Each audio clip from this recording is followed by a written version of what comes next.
Hello, ethical people. I'm Susan Wilkie of the Ohio Ethics Commission, welcoming you to The Voice of Ethics, the podcast where we dive into stories about ethics in government. So this episode is airing in sunny August. So I hope you are enjoying your summer, doing whatever it is you love to do in the dog days of Ohio's August. Maybe swimming, or maybe reading a good book in the hammock, in the shade, in your backyard. Or if you're like my youngest brother, maybe you love to golf. So, hey, little brother PJ. Yes, everyone, we still call him PJ, even though he's in his 50s.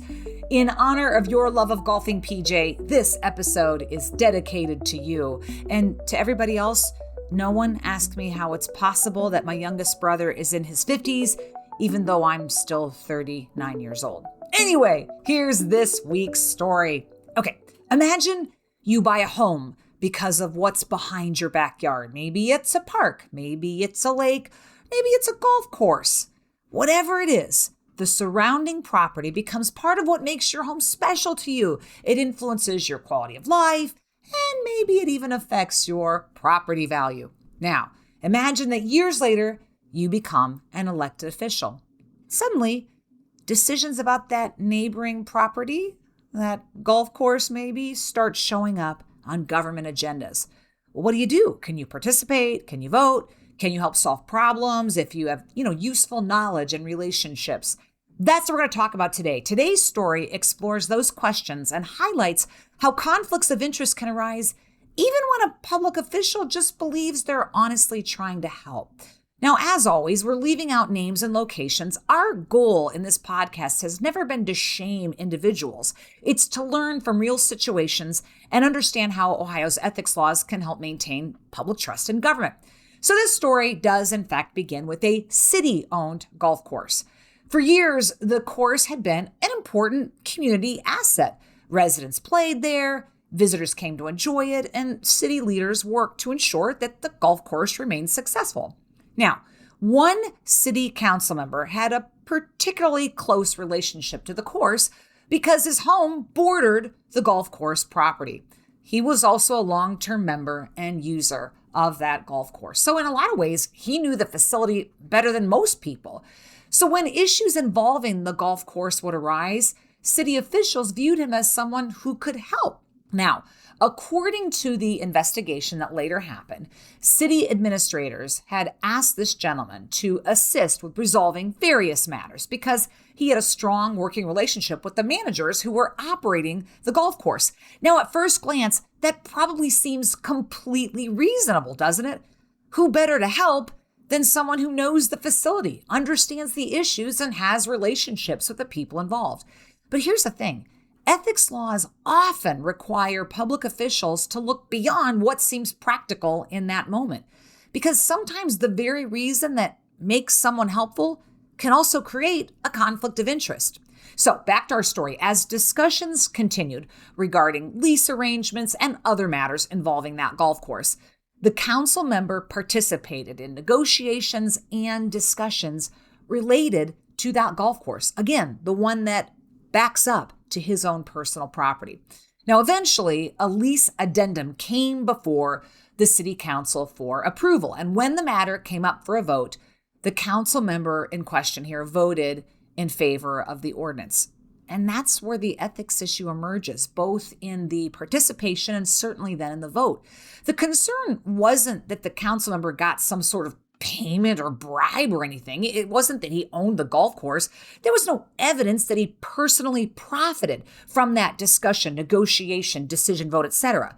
Instead, the issue is that decisions involving property immediately adjacent to our residence means we can't participate in matters because it could or does affect our own private interests, like our own property value. Think about it from the perspective of a resident maybe sitting in that room watching that city council meeting. If a city decision could potentially affect that council member's own property, residents have the right to wonder, reasonably, whether that official can be completely impartial, even if the official believes they're acting objectively or they're acting in good faith, even if they never receive a dime because of this whole negotiation decision. Ethics laws aren't just talking about actual favoritism. They're about preserving public confidence in the fairness of governmental actions and decisions. The public deserves confidence that government actions are based on what's best for the community as a whole, not just on what might benefit the private interests of individual decision makers. So, back to our story. The Ethics Commission did conclude that this city council member's participation in matters involving that golf course did support a violation of our conflict of interest laws here in Ohio because those matters, again, affected property that he owned. But to be fair, our investigation also revealed several important mitigating factors. First, city administrators had actually encouraged this city council member's involvement because of his familiarity with the golf course and relationship with those managers. Second, he had no prior public sector experience before joining city council, so he probably wasn't real familiar with our laws. And like many newly appointed or elected officials, he was still learning the legal and ethical responsibilities that came with his office.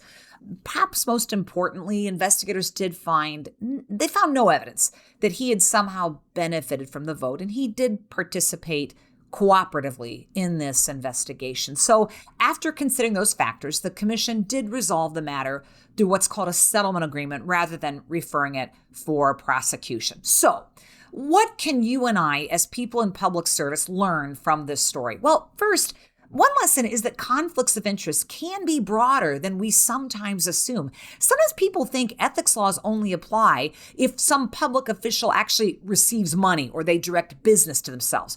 Certainly those would be problematic, but private interests can take on a lot of forms. Maybe it's a business interest, a family interest, employment interest, or even in this case, a property interest.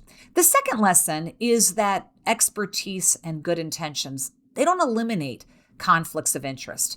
In this case, the council member became involved because people believed he could help solve the problem, but it's that same connection that created the ethical concern for him. And maybe the biggest lesson is this. In your years of public service, listeners to this podcast, if you find yourselves asking, gee, should I participate in this conversation because I know a lot about it?